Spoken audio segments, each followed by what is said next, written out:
Hey, everyone.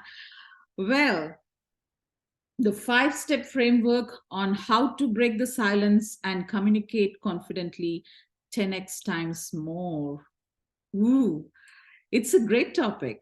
I love this topic personally because I was stuck in silence for so long. For so long. I'm 46 now, but up until 40, 41, I wasn't really expressive of what I should express. I mean, it's not that I wasn't expressing at all, but not in the right time, in the right tone.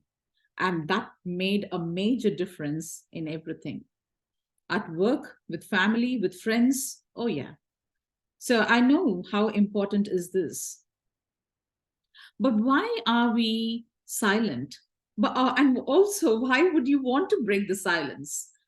Silence is good. Silence is good. However, silence on a purpose is good. So, for instance, if you're saying something, a heavy subject, then you would want to pause for others to understand and sink in with that. Then it is very important to have that silence, to have that pause. There is something called awkward silence, and which I have mastered it. What do I mean by that is when there is something that I want to say, my expression would be I'm eager to say something, but I wouldn't. The words wouldn't come through out of me. And that is very awkward silence for myself. I don't know how others perceived it, but it was so awkward, like, damn, I want to say this, but I'm not saying it. At team meetings, in the morning huddles, oh yeah, i I would have the best solution because I would have experienced it. I know what to do about it, but it's just that I wouldn't open up, not from the place like I don't want to share the solution. I do want to share, but I'm scared, like, what if that doesn't work for them and they're going to blame me, or that's going to affect the customer, or it's going to backfire me. And that was the fear. And what if, like, oh, sometimes there is something called stay in low profile. You don't want to be that person like a peacock. You don't want to be there all the time. And these are the things that were going on in my mind, and I wouldn't share. And something would they would share in the team, and that person gets applauded and been recognized, and they do 2 or 3 times in a row. For that month they've been awarded the team member of the month, and I'm like, what? I had the similar solutions and ideas that I could have done the same. Why it is important, the workplace or even in the family elsewhere, what we know, only we know. What we know, others should know. So then you're getting recognized, right? So when the opportunity comes, your team members will know this person, as in you, will be the right person to get that opportunity. That could be a mini project, or that could be anything. An opportunity is an opportunity where you can showcase your skill, your experience, and move from there, right?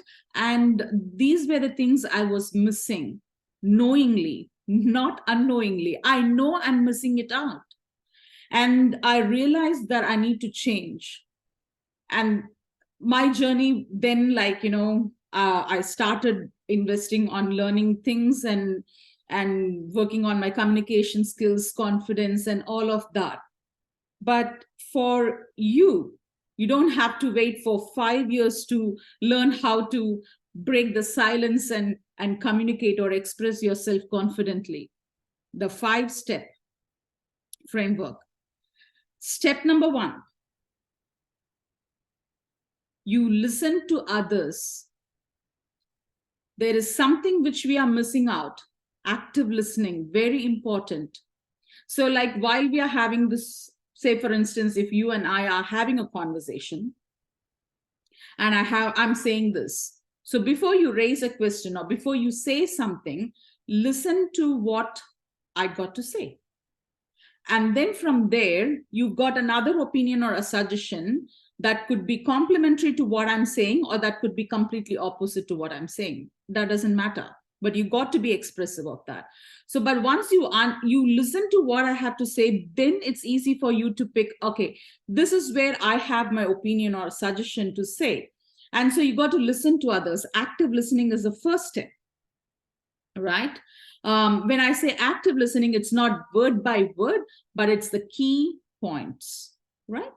Okay, the second thing is, when you have something to say, you got to have the clarity as to what you're going to say. The clarity in the message as to what you would want to convey. That is the second thing. The third thing is articulate it in your mind, right? Articulate that in your mind. It's kind of mind rehearsing. Do that 2 or 3 times. Anyhow, if you're a person who always speaks up at the last, whether at work or home, then that's fine. Rather than having the time to self-doubt and suppress yourself, use the mind space to articulate the message that you would want to express it. Then in the workplace, how do I say, like, at the end of the meeting, now I'm ready to say, I've got this message, everything ready. How do I say? 2 words will help you to open up. Just raise your hand and say, may I share something? That will help you to open up. Just may I please? May I share something? Then now you have your message ready. You've got the clarity of thoughts. You have heard the other person. Now you can share your opinion or your suggestion or your statement or a new idea, whatever that is. Now you have your time. You have expressed it completely freely, right? You're saying that. Listen, for anyone who's doing this for the first time, like you're extreme introvert and you're doing this for the first time, you might feel a bit awkward, but that's fine. You've already said, may I? So you just lead with that. Okay. And then while you have expressed yourself, the conclusion is, while you're concluding, include what the other person has said. That could be 2 or 3 members who would have shared their ideas. So I also agree what this person has said. Mention their name, give the acknowledgement to them, and whoever it is, right? A genuine acknowledgement. And so that way you're inclusive of your team members. At the same time, you're able to express yourself. Now, people have seen you very differently from where you were not being able to express, and now you're opening up. And do it consecutively, and do it as much as you can in the workplace, as often as you can. Then you will have the habit of how to break the silence, how to articulate your message, how to convey it, whether in the middle or at the end of the meeting or in the beginning of the meeting. You will be just fine. You'll be just fine. And the bonus tip I can give you is, not too sure how many of you are aware of visualization. Visualize, if this is what you want to do in your conferences, in your team meetings, or with your external stakeholders, like where you are someone who goes for business acquisition. I don't know what your position is, and not necessarily because you're holding that position, you are an absolute extrovert where you are able to communicate in any form. Maybe there is something that is holding you. This will help. This 5-step is the basic, and how far deep you want to go, we can go with this framework, but that's the framework, right? Listen, have the clarity in thoughts, articulate your message, and then share it with may I, and be inclusive of whoever has contributed on that particular topic. That's it. Bingo. So do the visualization every day, saying that you're going to be the confident person in the workplace, or if you want to be confident with your spouse or a partner, then visualize that you're able to express it freely. This is going to work. This will definitely work.